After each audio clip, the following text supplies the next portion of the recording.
Good morning. This is week 3 using the glazing technique, and today I want to demonstrate using this technique painting shadows onto a rose. You can see the rose sitting here. I've got a similar one in front of me. I don't think you can see very many shadows on the one that is lying here, but it's the shadows that I really want to concentrate on today, and glazing shadows, cast shadows onto petals. And the rose that I've actually got sitting in front of me is in more light, or at least it's showing more light and shadow, so you will see as I go along the way I would work with this. This particular rose has a lot of tones and colour in it, varying colours and tones.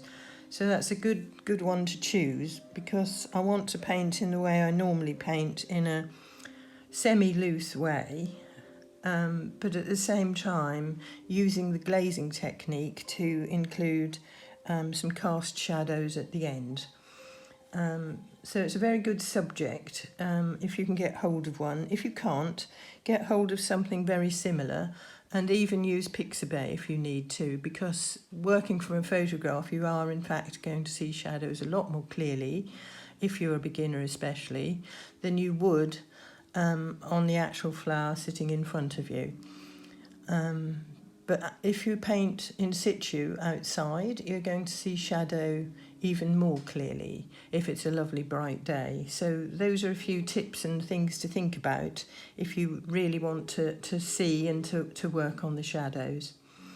Okay, so what I've done this week is tried to use a fairly limited palette, and I'm going to maybe use just one brush, but I've treated myself to a new one, which I think's got a lovely point, so I can get away with maybe just using the one. I've shown you the permanent rose, the quinacridone magenta and the cobalt blue, and again those same colours glazed over the top of the dry ones underneath, so you can see how I'm creating some depth of colour very easily by just allowing areas to dry and painting over the top. But having said that, I am going to use the wet on wet technique as well today. But I decided that I thought this was quite a good shadow colour. The one, that's a really nice shadow colour, which is the cobalt blue over the top of the magenta, or mixed with it. Okay. I used the tracing technique in a different way this time. I did my drawing freehand, which I'm not sure if you can actually see very clearly, but I'll probably attach it if I can, and then if you wanted to copy it you could. But I quite liked the drawing, and so I traced it after I'd drawn it. And that means that I can keep it and use it again if I need to. Okay, so that's another way of using the tracing technique. If you create a lovely drawing of something that you have spent time on and would like to maybe use it again, trace it, use my trace down paper or get hold of some, and use it again and again if you need to. Right, okay, so here goes. I'm going to start at the top here where I see some shadow in this petal here, and I am wetting it first. So if you use the wet on wet technique, it's really good idea, if you have the time, to just allow that wetted area to soak into the paper and stop puddling a little bit. I don't really have that time, so I just have to go with it anyway, which is fine because I'm used to doing it and I can work around that. So what we've got is lots of lovely pink and quinacridone magenta colours at the edge of these petals, but in fact washing down towards a much lighter area, towards the centre of the flower. And I'm going to leave the centre of the flower to paint at the end.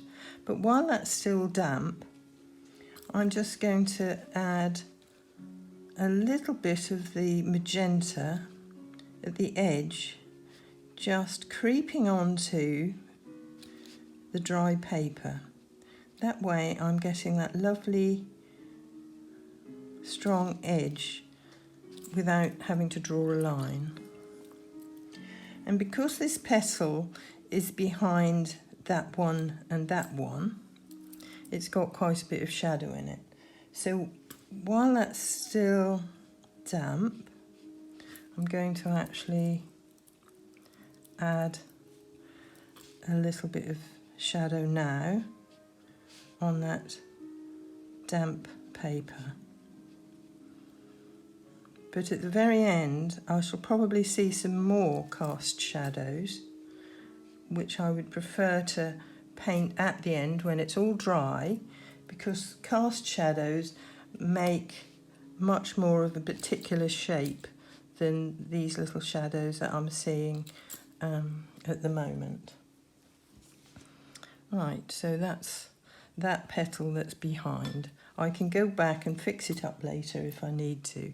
Now the petal that I see on top of that one is in fact lighter. So dampening the whole thing.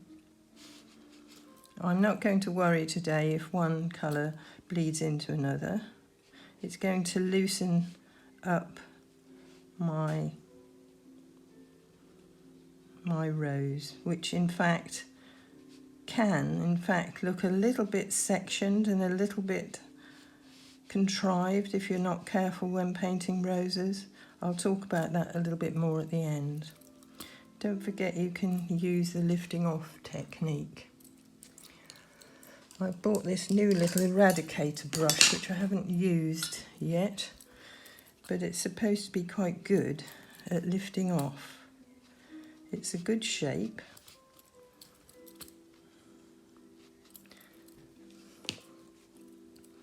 And it's a little bit stiffer. So while that's wet, I'm going to drop a little bit more at the edge. Important not to judge until it's dry.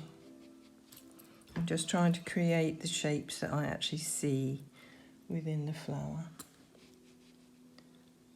It's got some shadow all the way down the centre here. I shall probably have to start and stop.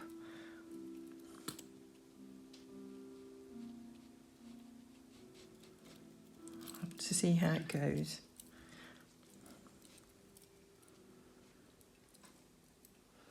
Now this petal behind here has got a lot of shadow in it.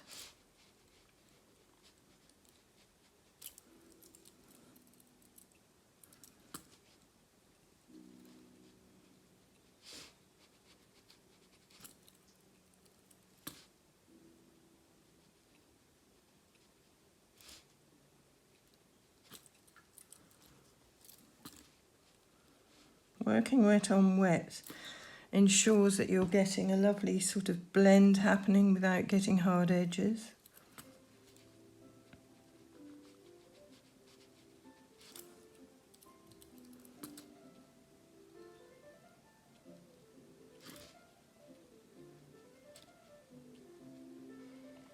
A lot of that petal is in shadow.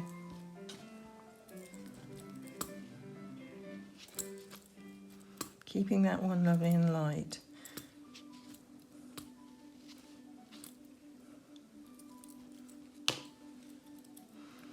But while that's damp but not wet, it's a good time to just drop a little bit more shadow in. I want to keep this side lighter. I can see a lot of light in these underneath petals here. There's a lot of light coming from my window to the left of me today.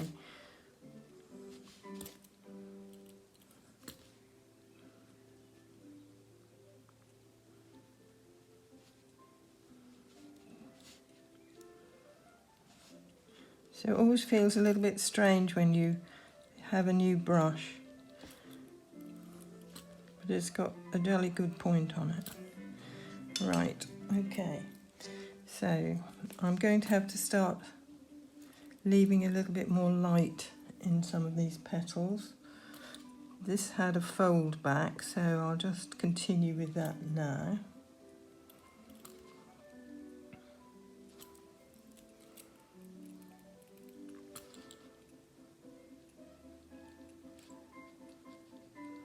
So that's got some light in it and a little bit of cast shadow.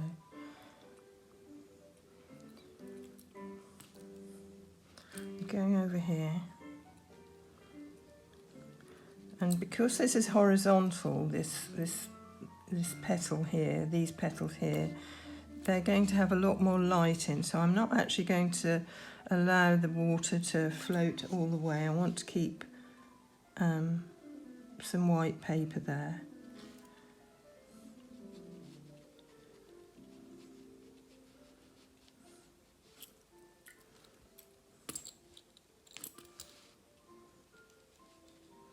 Trying to create the sort of marks that I'm seeing in there.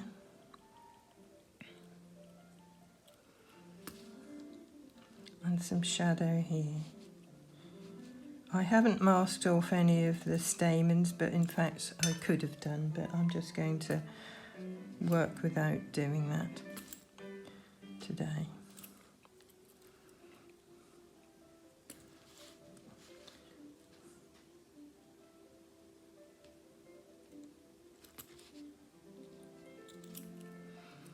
Good. Now this one's got a lot of light in it. So each petal is very different to the next when you're painting a rose, so you've got to look carefully at each petal as you go along. And if you've drawn it, you can obviously dot around, but I quite like painting one next to another. I find it a little bit more sort of, I don't know, natural, a little bit more organic. If you dot about, I don't know, you're not getting a particularly good shape happening. And so I prefer to work this way.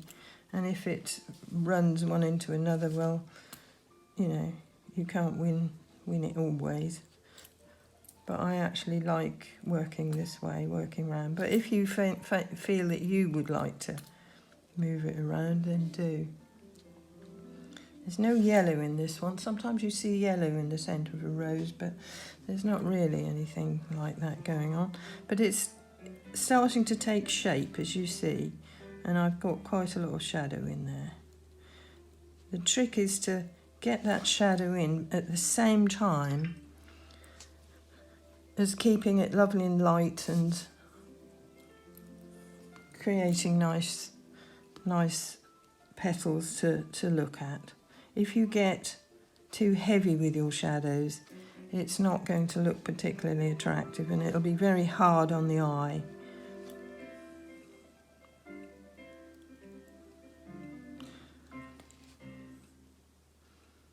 For this particular rose, the permanent rose and the quinacridone is a really, really good combination. Much lighter over this side.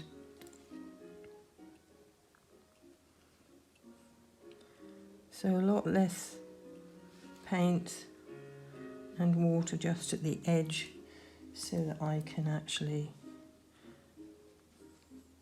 pop a little bit of light shadow behind there. But keeping quite a lot of light into that one. There's another little bit of petal showing up there. I don't know why I put that in, but it all adds interest. Right.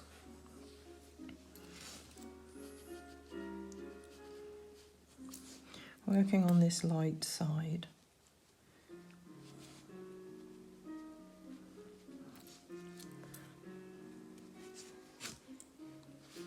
But in fact it has got quite a lot of cast shadow in it, which I shall put on at the end. It's got shadow that's being cast from that petal there.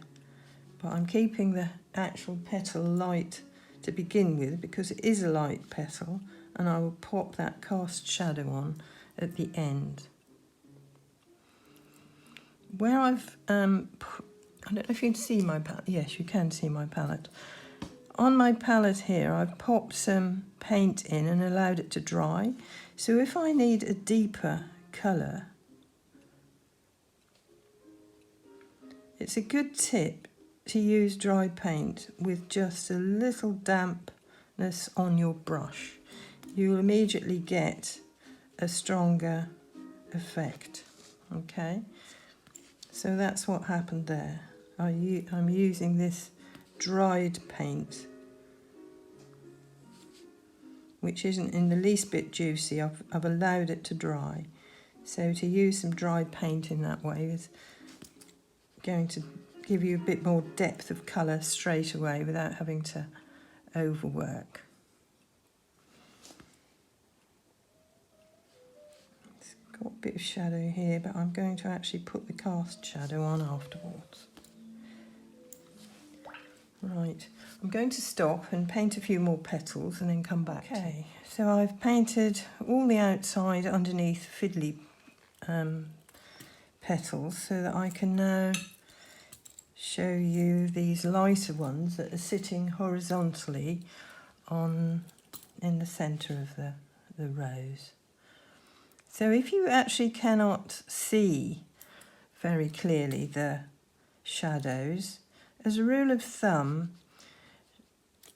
you could use the idea that any petal that's sitting in a horizontal position is going to have light on it. Anything that's vertical is obviously going to have a lot more shadow. So if you really can't see the shadows and you want to actually create lovely form to your paintings, then that's a good way of sort of thinking, really. I think it does take practice to see all the different tones and colours and shadows into flowers. So something to practice, really, and to think about. Right, getting there. Roses are such a lovely flower to paint, but they can be a challenge. So, you know, just go slowly and take each petal at a time and practice.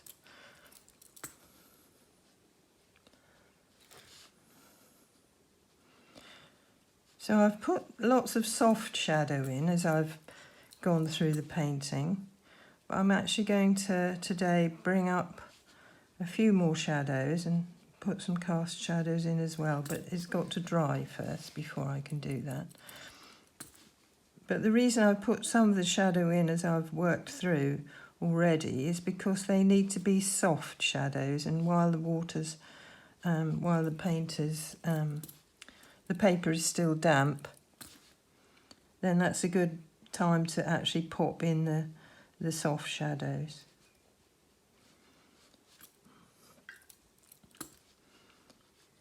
Right, so there we have it.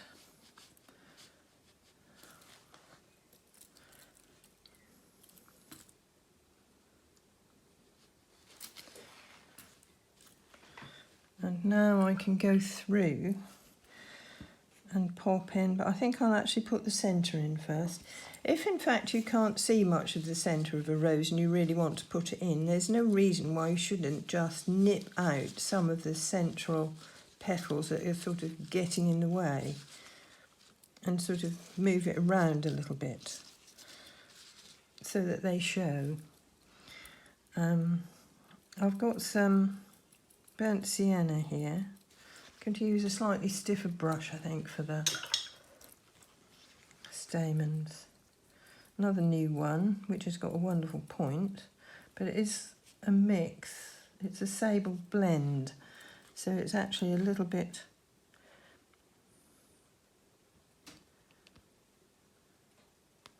stiffer. So my rose is partly sitting up, so I can't see it in the same way as you're seeing that one. A little bit of Windsor blue on the top of those stamens to use the tip of your brush to give a little bit of a shadow to them. Make them stray a little bit so that they don't look too uniform. And then we need a little bit of green going on in there as well.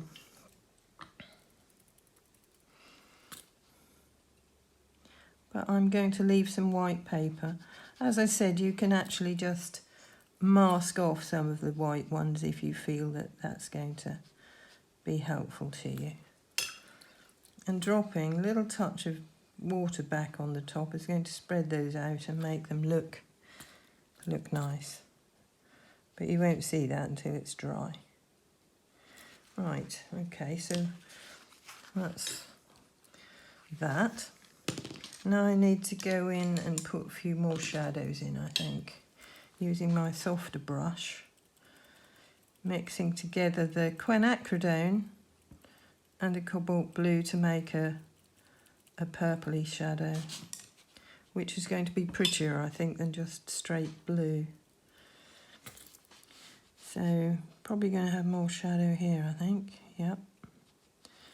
And this way you can now start defining your petals a little bit more as well.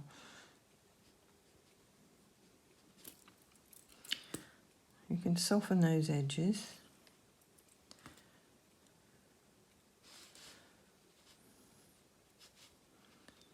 So you've got to be brave with your shadows if you want to create form into your picture.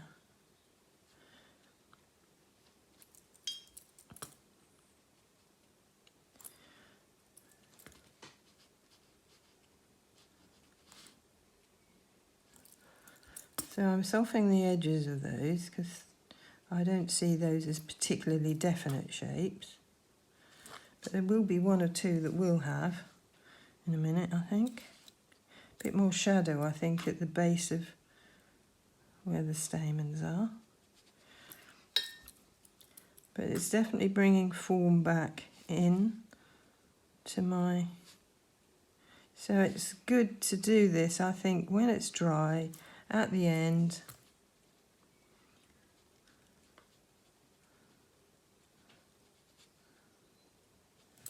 And you'll have a certain amount of control by allowing it to dry first. It won't run away with you.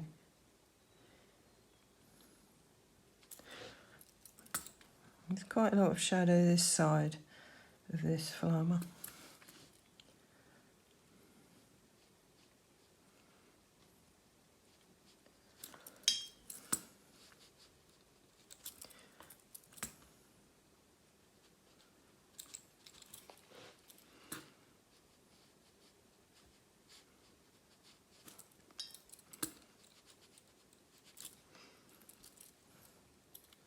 And lots under here. And as always, don't judge it till it's dry. It's going to dry up lighter than when I apply this paint, quite a bit lighter. Right, so what I can see here, just getting the right mix again, is a cast shadow on this petal that's being cast from those ones from above. So it's a particular shape. So I want to actually just paint that in with just one little glaze of a soft mix. And I'm not going to touch it again at the moment, if at all, because it will probably dry up okay, but I won't know that until in fact it's completely dry. And there's another cast shadow here on this petal and on there that's being cast from that petal that's sitting over the top of it. So I'm actually going to just do a similar thing again.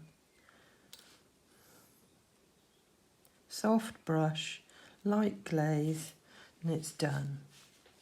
And that's helping to show up the lighter petals that are around there. Sometimes you get odd shapes going on within your shadows. There's a bit of a strange shape going on here. So just to pop that in is going to make it look natural. That's a shadow that's coming from the edge of that, I guess.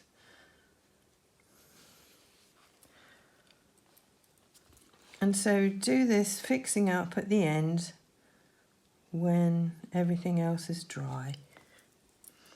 I've overdone the shadows a little bit today because I want to emphasise that you can actually put lots of shadow in but still create a nice flower. And if you keep your shadows pretty colours rather than seeing them as grey, it's actually going to make a huge difference if you actually do overdo it. It's very dark under here.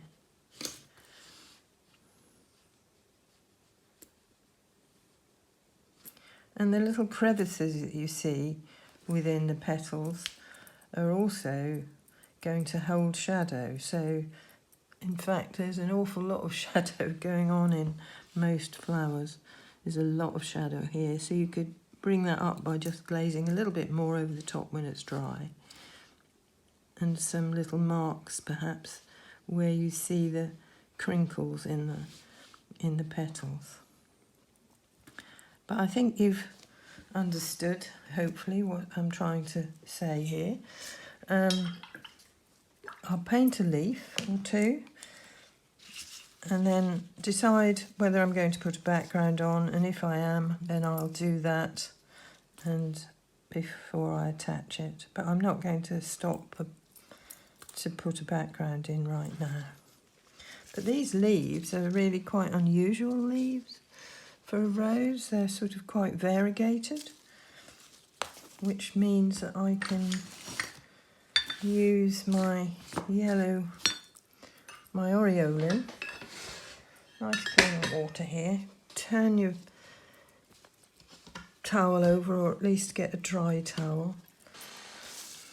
There's a bigger leaf up here, so let's make the water. Pop some water in with your paint and make a nice juicy mix here. And I'm not going to get heavy with the leaves because it's really all about the rose today.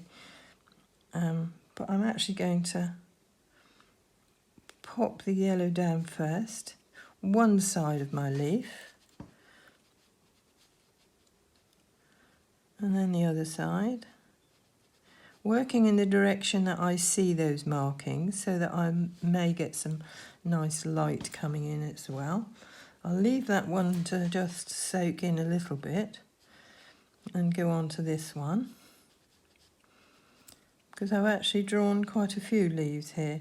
I thought it might be nice to surround this rose with a lot of these pretty leaves rather than to worry too much about a background, so I'm not sure about that yet. Doesn't need to have a background.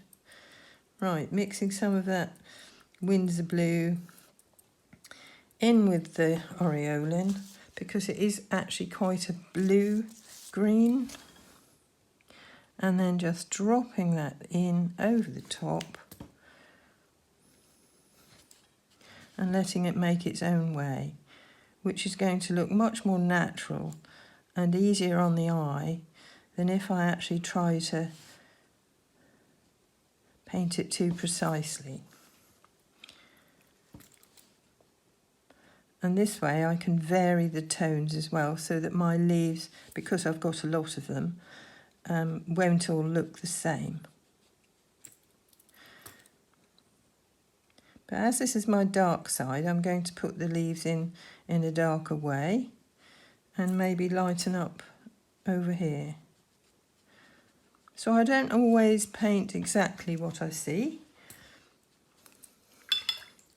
Dropping a little bit of water back on sometimes mixes that paint on the page and creates texture, as leaves are quite heavy and quite thick, and they do have texture, so that also will help.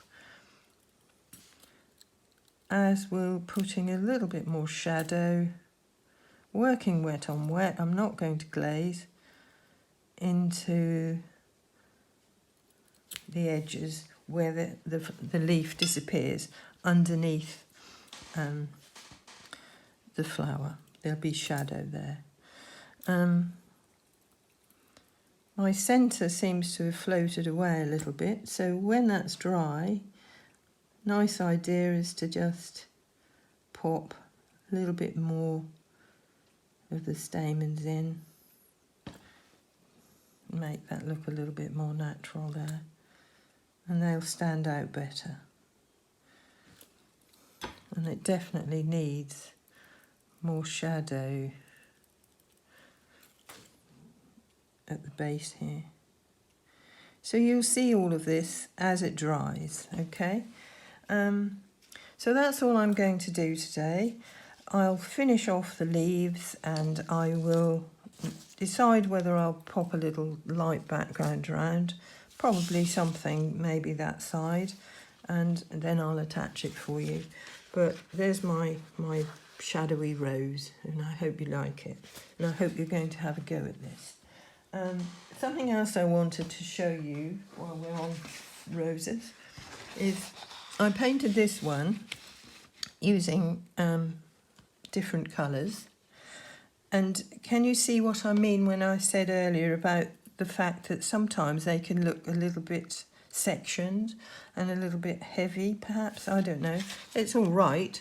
But if you wanted to loosen up your rose after you've painted it, because we are painting one petal at a time, this is why they do look a little bit contrived sometimes, and they can look a little bit too sort of sectioned. But I did it again, and I actually dropped with a heavy, thicker, softer brush, just water all the way over it once it was completely dry, and it loosened itself up. It didn't run at all. It just somehow loosens up the edges, softens the edges and softens the whole thing, so that you end up with a much looser looking painting. You can see the difference with that one and that one.